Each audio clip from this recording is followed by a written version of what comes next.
mallattoolee ulfaa kan yeroo jalqabaa. Dubartiin tokko gaafa ulfooftuu jalqaba irratti mallattoolee isheen agartu shanan tokkoon isinitti hima. Inni jalqabaa marsaan laguu dhaabbachuudha. Marsaan laguu torbee tokkoof isaa olii fi kan yeroo itti duraan dhufaa turreeti yoo addaan cite ulfa ta'uu danda'a.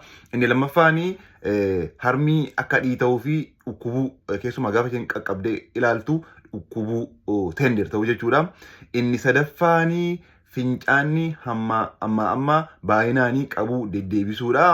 Inni arfaffaanii ol deebisuu yookiin immoo balaqqamsiisuu fi yookiin immoo fedhiin ol deebisuu balaqqamsiisuu keessumaati immoo ganama morning sickness inni jedhamu irratti mul'achuudha.